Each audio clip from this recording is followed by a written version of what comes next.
Coming up on the Monday edition of Carolina Week. We'll show you how the Wake County school reassignment impacts the lives of thousands. And an inside look at a dual language program that will start you off on the right foot.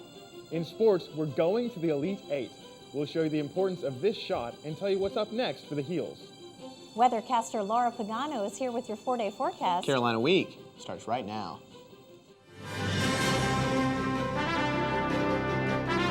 From the School of Journalism and Mass Communication at the University of North Carolina at Chapel Hill, this is Carolina Week.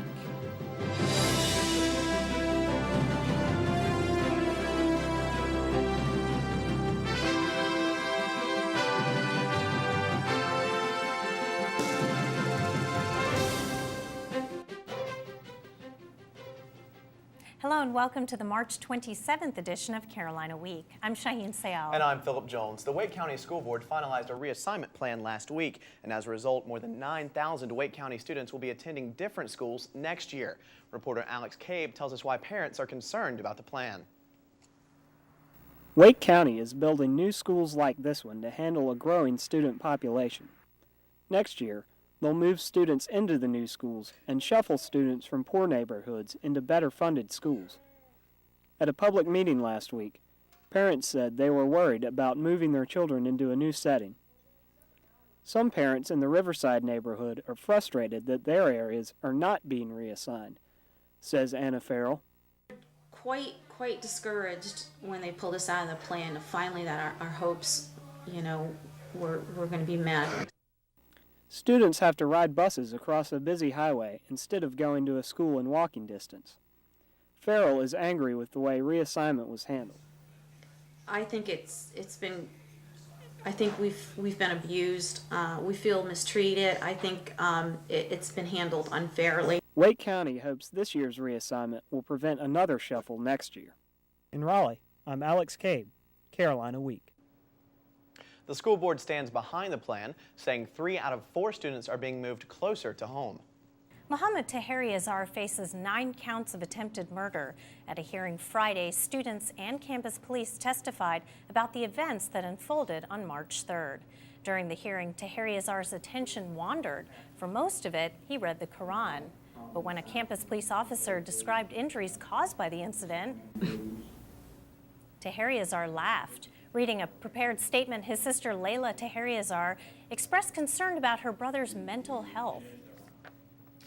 His current actions and words are as much a source of shock and distress to us as they are to you.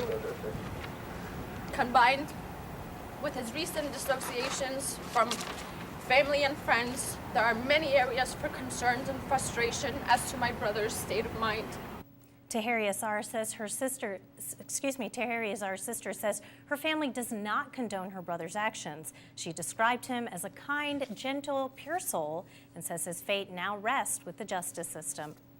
On Monday night, students will hold a candlelight peace vigil in front of Wilson Library at 7 in response to the Pitt incident. 2 UNC seniors organized the event to state that terrorism is not associated with a particular religion or nationality and that no group should be implicated by one man's actions. UNC students could have one more hurdle to jump before cap and gown time. The university wants to raise the minimum GPA required to graduate from 1.5 to 2.0. Officials hope this change will encourage students to hit the books harder and increase the number of students graduating on time. Many students now choose to graduate in 5 years. Officials are also considering an academic probation system for students who don't make the grade. As the tax filing deadline approaches, the Internal Revenue Service wants computer users to be on the lookout for identity thieves. The deceptive practice is called phishing. Treasury Department officials say identity thieves send out emails with an IRS logo that looks official. The message might say the recipient is under investigation or has a refund due from the IRS and ask the recipient to provide personal information. Here's what you should know. The IRS never asks for credit card information, social security numbers, or PIN numbers through emails. For more information about how to report suspected frauds, visit our website, carolinaweek.org. Chapel Hill pedestrians can now breathe a little easier when crossing Highway 15501. The state is planning to improve dangerous roadways in Chapel Hill. The North Carolina Department of Transportation is now adding 14 new signal heads with countdowns to let walkers know how much time they have to cross an intersection. The town of Chapel Hill also plans to increase pedestrian and biker safety. It will reduce the speed limit in front of Southern Village by 10 miles an hour. DOT officials say 3 pedestrian fatalities in January influenced the changes. Some community members are getting behind a small campus building they think has big possibilities. The West House was built in 1935 as a private dorm, but university officials plan to tear it down. The house and its small garden sit in the center of the proposed Arts Common near Hill Hall. A report to trustees last week found the building too small to use and too expensive to salvage. John Hewer once renovated the building and works with the West House Coalition in hopes of saving the home and garden. Well, if you think about the treasures, the landmarks we might have lost on campus, from Person Hall, the YMCA building, and South Building, these were all buildings that were scheduled for demolition, and university leaders wisely reconsidered. Hewer says the West House should be integrated into the Arts Common rather than torn down. Demolition is currently scheduled for October. And Shaheen, another historic landmark in the Chapel Hill area is the Carolina Inn. That's right, Phil. Not only is it beautiful, it's also beneficial to the university. Reporter Sarah Wiles shows us how it's becoming a Chapel Hill attraction. This is the Carolina Inn, better known as the university's living room. The Carolina Inn is owned by UNC and is located right across the street from campus. Director of Public Relations Margaret Skinner explains how the university's ownership of the inn directly benefits students. Then what is left over goes to the university specifically to benefit the university library and specifically the North Carolina collection. The inn was built in 1924 and is listed as Historical Hotel of America. The top-notch accommodations and inviting atmosphere attract a variety of guests to the inn. People from all over the world come to stay at the Carolina Inn, including business travelers, alumni, and even honeymooners. Director of Operations Greg Hilker says alumni love coming back to the inn. Alumni, it probably makes up 60% of our business. It's probably the bulk of our activities here, from everything from weddings to just coming back for a football game or a basketball game. The inn remains a favorite spot for relaxing and soaking up the best Chapel Hill has to offer. Margaret remembers her first time staying at the inn this way. But the most fun was getting up in the morning, and getting some coffee and just being really, really laid back and leisurely. And this hotel does make you feel that way. In Chapel Hill, I'm Sarah Wiles, Carolina Week. The inn also boasts a 4-star restaurant open for the public to enjoy. Well, you wouldn't have wanted a big Carolina Inn breakfast in your belly Saturday morning. That's when Kappa Delta Sorority held its annual Shamrock and Run 5K. The race benefits a national child abuse prevention organization, and proceeds go to the Durham Center for Child and Family Health. About 500 runners took part in the event, which is in its 13 years. Some sisters were able to participate from start to finish in the race they've been organizing for months. It really starts way in the fall, and we just start fundraising and getting all the food and committees and everything together, so it's a big team effort with just everybody working together. The event is the largest yearly fundraiser for KD, and the sorority is hoping to exceed the $17,000 raised last year. Shaheen, trying to pick up a second language in college can be a real pain. That's right, Phil. So it's a good idea to start early. After the break, find out how some local kindergarten students are getting ahead.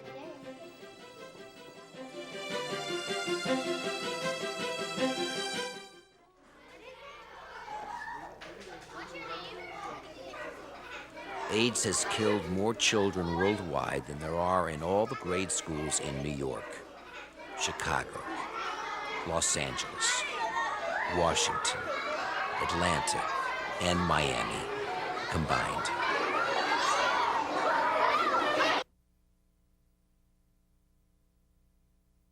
The time to do something is now.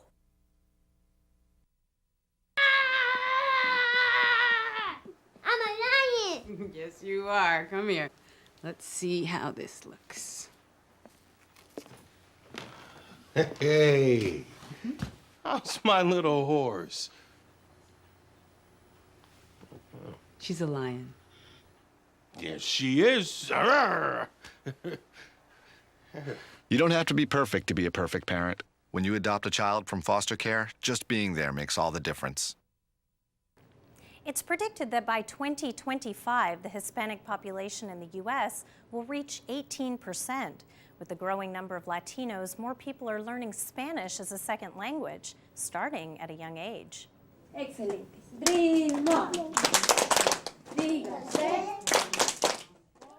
When kindergarten teacher Diana Ciro starts her lesson each day, she has to keep one thing in mind.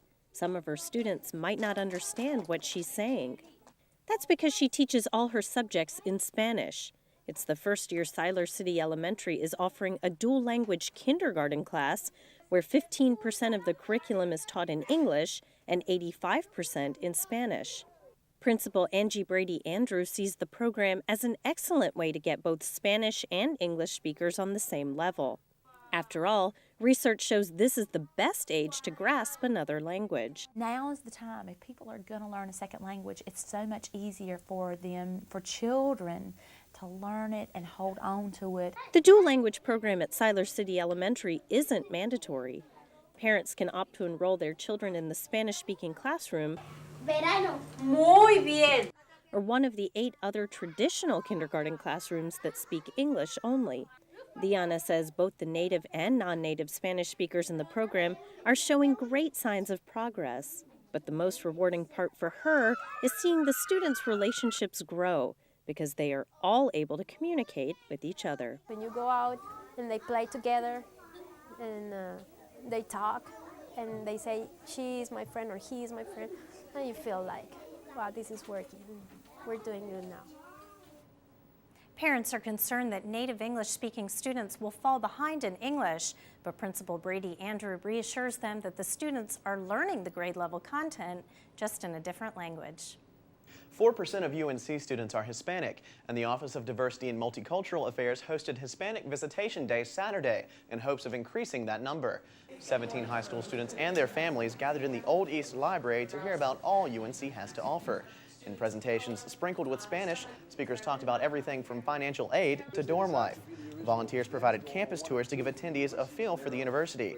Program coordinator Christian Lopez says welcoming programs are an important factor in recruiting new students. There are UNC students here today that they were, prospect students a couple of years ago, and now they're here, and they said, part of the reason that they're here was because of those programs. Each year, Hispanic Visitation falls on the same day as the Carolina Hispanic Association's Noche Latina to give visitors a taste of their own culture on campus. Along the same lines, UNC is making national headlines for its diversity. According to a study done by the Journal of Blacks in Higher Education, the number of African-American freshmen has increased significantly compared to recent years. The study ranks UNC first in the nation in the number of black students about to enroll, and blacks make up 11% of this fall's incoming class. On-campus coordinator for DMCA, Ada Wilson, says a sense of community and academic education encourages black students to enroll. So a lot of students end up deciding to come here after they realize that black people are at UNC, that they do have people that look like them, people that are rooting for them, people that want them to succeed. UNC ranks 4th in graduation rates for black students. Well, Shaheen, March is just about to come to an end. That's right, but Phil, madness continues and it's taking on a new face. Facebook, the 4th most visited site on the internet, created a tournament pool exclusively for its members. More than 400,000 people are competing, 3,000 of those from UNC. UNC freshman David Hobson says picking the right bracket is really difficult. And so many unexpected things can happen. The teams haven't played each other much, which makes the brackets really hard to guess at. And basically, if you really study this thing, there's no way that you can be sure. And Shaheen, I would really love to meet someone who predicted this Final Four. This March Madness has been insane so far. That's right. Weathercaster Laura Pagano joins us now. Laura, I'm sure you couldn't have predicted the Final Four outcome, but I'm sure you can tell us what the weather is going to be like. Yes, I can, and spring is on the way. Look at the colors of these flowers. You don't have to go to the botanical gardens to view a vast array of these. They could be right next to you on the quad. I'll have your forecast coming up.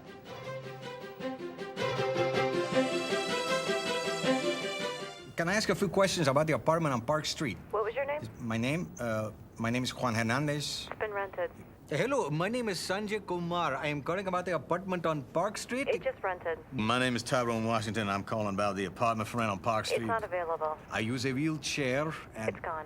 Hello, my name is Graham Wellington. I'm calling about the apartment for rent on Park Street. Is that still available? Yes, it is. Oh, it is? Housing discrimination is illegal. If you think you've been a victim, call us.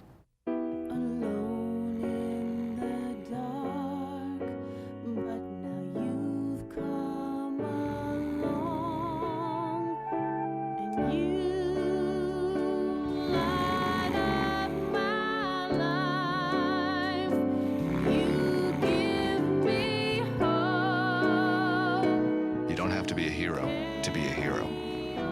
When you adopt a child from foster care, just being there makes all the difference.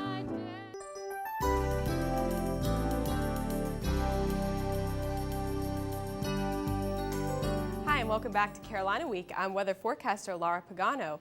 As you may remember, this past weekend was kind of cool, but I have really good news coming up for the rest of this week. As you can see, we do have sunny conditions that are going to be dominating for the rest of this week. We do have some showers on Tuesday into Wednesday, but nothing to be too concerned about. And finally, spring, well, it is going to be warming up, and you will see that as the flowers start to bloom. As we take a look at the satellite image, we will see that there is an area of lower clouds in the middle of the country. This is associated with the low pressure system.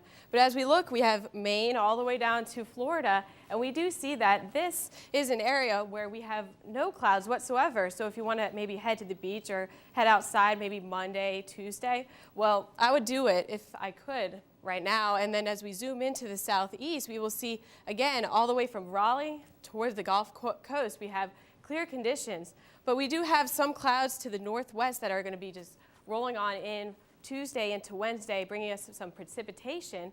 And we can see that if we look at the radar, we do see that we do have some clouds and some precipitation out towards the northwest, and that will just be shifting toward the Raleigh area. But you have to keep in mind, we do have dry conditions right now. So the showers will not be that heavy, so it's not too much to be concerned about. As we look at the surface map, we will see, again, we do have this low pressure system associated with a cold front, and that will be just sliding on east, and we do have a high pressure system as of right now. As we look at the west, we do see another high pressure system, and nothing is in the way of precipitation. So after this low pressure system moves on east, we really have nothing to be concerned about. As we look at the 4-day forecast, we do see we have showers and high of 62, and then Wednesday, Thursday, Friday, as that system moves on east, temperatures are going to be warming into the lower 70s to maybe even the upper 70s by the weekend. So hopefully spring will stay longer than a week. Yes, it looks like those temperatures are definitely spring-like, Yes. more so than this past week. Thanks so much, Laura. And I'm so glad that warmer weather is finally here. Thanks, So Laura. am All right, sportscaster Michael Crow joins us now. And, you know, our men's basketball team got taken out of the tournament early by Final Four contender George Mason. And last night, the women's basketball team on Sunday night survived a tough scare. Yeah, they just barely did squeak by. It was a little too close to comfort for myself. But coming up in sports, outgoing Tar Heel football players had their day in front of NFL scouts. Did any of them improve their chances of being drafted? Find out after the break.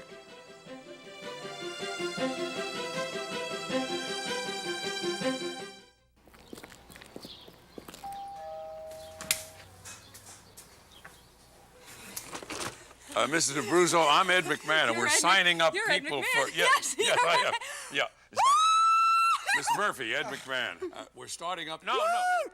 Dreams really do come true. Hombre, dinero. No. Con cámaras. No time. Yes, Ed con McMahon, cameras. see. Ed McMahon. Yes, Ed McMahon. We're having our first Ed ever... McMahon. Yes. Tuesday night at the high school. We're starting up the neighborhood watch in this area, and here's all the information. Stevie, get down here, please. No, it's just 5, 6, 7, 8. No tango dinero. Neighborhood watch. We're having this neighborhood watch, the first one. Right. I'll come back. Bye-bye. Bye-bye. Thank you. Start a neighborhood watch. It's just one of the many ways you can help make America stronger. To find out how, call or log on for this free guide.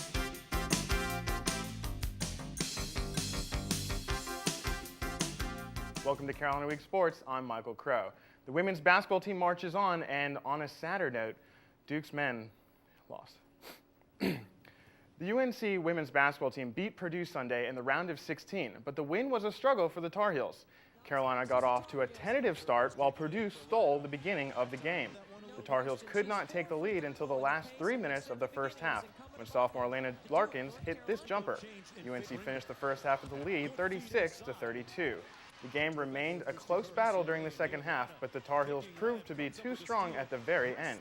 In the final seconds of the game, junior Ivory Latta made this beautiful move and game-winning shot. But the victory celebration was put on hold as Latta lay on the ground with a leg cramp. Latta is okay.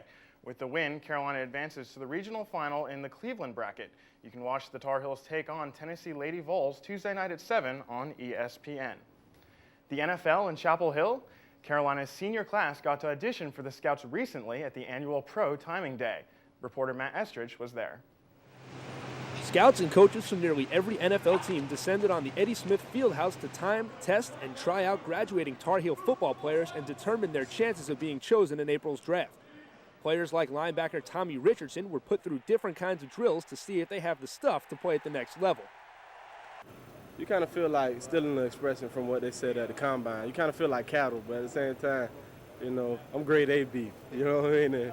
Everyone wasn't as confident as Richardson. Quarterback Matt Baker admitted to some jitters. There's definitely pressure. I was almost more nervous last night than I was for any game. You'd think Georgia Tech, the first game starting, I'd be pretty nervous, but I was pretty calm. This, I felt like I've just been training so long, watching other players do their pro days and go to the combine, and it's kind of chomping at the bit to get out there. Baker's performance was one of the day's best. The signal caller may be chosen in the draft's later rounds. As for his maligned pass catchers, grabs like these helped Jaworski Pollock erase the memories of some notable drops. Seeing Baker throw the ball extremely well and Wallace Wright catch everything, Jaworski Pollock catch everything, that's exciting. Bunting considers guard Kyle Ralph a mid-round selection in the draft, and linebacker Tommy Davis, along with receiver Wallace Wright and defensive tackle Chase Page, candidates to make a roster via free agency. But whatever the Scouts may be looking for in a potential prospect, one thing is clear. This year's senior crop of Tar Heels will be clawing and scratching their way into the NFL. In Chapel Hill, I'm Matt Estridge, Carolina Week Sports.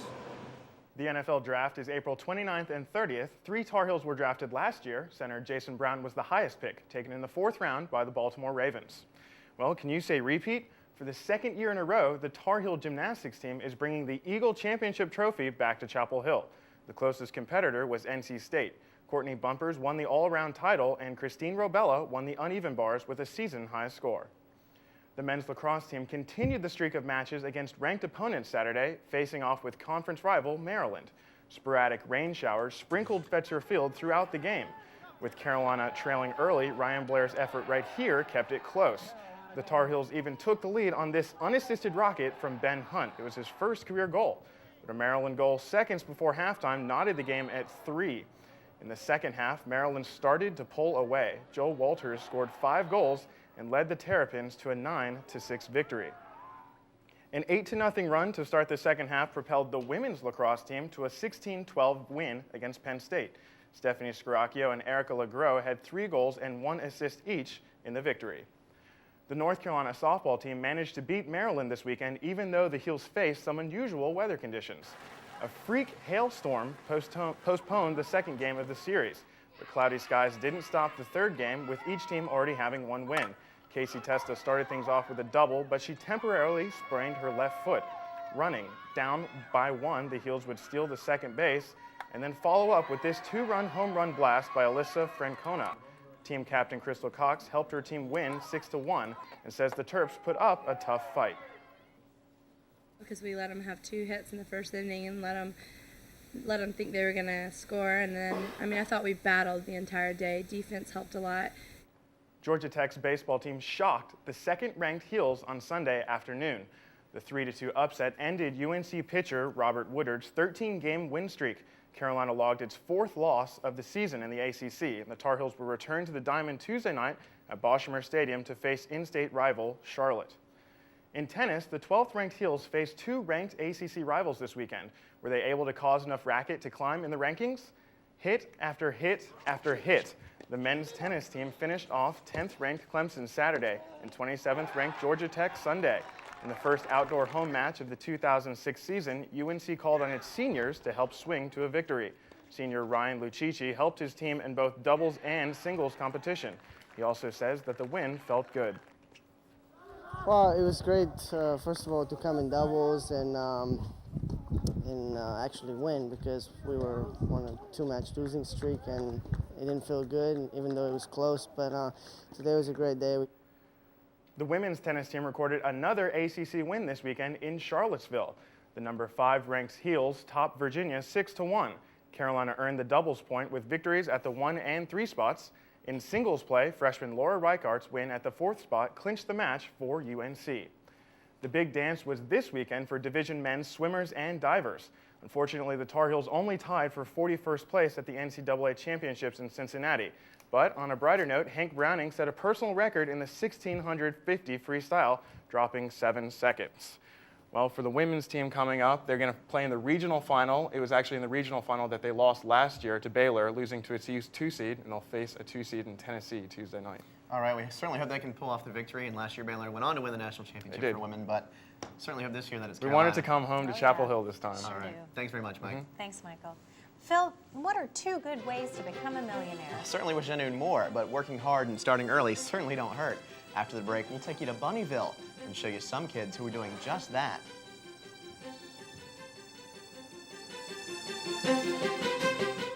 Art can be many, many, many things. The North Carolina Museum of Art offers one of the premier art collections in the Southeast, and it's yours to discover. There's something for everyone. Works by classic and contemporary artists, a 164-acre museum park, an outdoor concert series, performances, and so much more. Experience all that art can be at the North Carolina Museum of Art. If you have a story idea, contact Carolina Week at 843-8292. You can also visit us online at carolinaweek.org. If you have questions about this program, write Carolina Week at Campus Box 3365, UNCCH, Chapel Hill, North Carolina, 27599. Running a business and earning a buck can be tough. But one kindergarten teacher at McDougal Elementary School has discovered a way to teach her kids how to corner the market. How do you teach a group of 5-year-olds the importance of community, social skills, and economics without turning it into a nap time? Welcome to Bunnyville. Bunnyville offers homegrown plants, handmade jewelry, and a few other things that you don't find at your average supermarket. We're selling dead frogs. How do you pay for all these great things, you may ask? Bunny Bucks. Here at Bunnyville, a few Bunny Bucks can get you anything from pizza to ice cream. I'm gonna go try mine out. Assistant teacher Miss McGee says that Bunnyville helps to teach the future businessmen and women of America about their communities. Bunnyville has been a great experience for all the kids, and they just get to come together, and we've been learning about community helpers and businesses around the community.